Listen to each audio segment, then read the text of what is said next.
అండి నాది Sairam news and reviews అండి. ఈరోజు వచ్చేసి కార్తీక దీపం సీరియల్లో ఏం జరిగిందో తెలుసుకుందాము. ఈరోజు అయితే భలే ట్విస్ట్లు అయితే జరిగిపోయినాయండి. సుమిత్రకి వచ్చేసి దీపనే కన్న కూతురు అని నిజమైతే దీప చెప్పేసింది.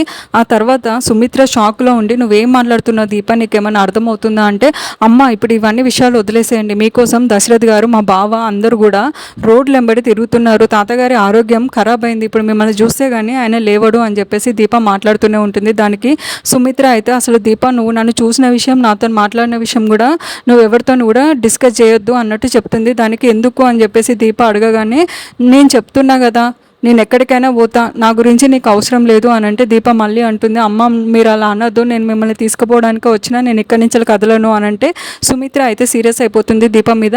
అసలు ఎంత చెప్పినా కూడా నువ్వు ఎందుకు పోవట్లేదు, అసలు జోష్న అంటే నా కూతురు అండ్ కార్తీక్ అంటే నా రక్త సంబంధికం కాబట్టి వాళ్ళు ఆలోచిస్తారు, నువ్వెందుకు ఆలోచిస్తున్నావు, నువ్వేమవుతావు అని చెప్పేసి మాకు ఆలోచిస్తున్నావు, నువ్వేమన్నా మా ఇంట్లో దానివా, నువ్వు పరాయి దానివి కదా అని అంటే మళ్ళీ దీప వచ్చేసి ఏడుస్తూ చెప్తుంది, నేను నీ కన్న కూతురునమ్మా అని చెప్పేసి మళ్ళీ అంటే సుమిత్ర అలానే చూస్తుంది. ఆ తర్వాత రౌడీలు వచ్చేసి వెనక నుంచి వెళ్ళి సుమిత్రని అటాక్ చేయబోతుంటే దీప వచ్చేసి అడ్డుపడుతుంది. అయినా కూడా సుమిత్రకి కన్న కూతురు అని చెప్పిన మాట గుర్తుకొచ్చి దీపని సుమిత్రని కొట్టబోతుంటే దీప అడ్డొస్తుంది. ఆ టైంలో సుమిత్ర దీపను గుంజేస్తుందండి. ఆ టైంలో రౌడీలు వచ్చేసి సుమిత్ర తలపైన అయితే గట్టిగా బాదుతారు. దాంతో సుమిత్ర అయితే కింద పడిపోతుంది. అది చూసి దీప విలవిల ఏడుస్తుంది, అమ్మ నా వల్లనే ఇదంతా, నా వల్లనే ఇదంతా అని ఏడుస్తుంది. దీంతో ఈ ఎపిసోడ్ అయితే క్లోజ్ అయిపోతుందండి. నెక్స్ట్ ఎపిసోడ్తో నేను మళ్ళీ మీ ముందుకు వస్తాను. ఎవరైతే నా ఛానల్ చూస్తున్నారో ప్లీజ్ సబ్స్క్రైబ్ చేసుకోండి అండ్ లైక్ వేయండి ఫ్రెండ్స్.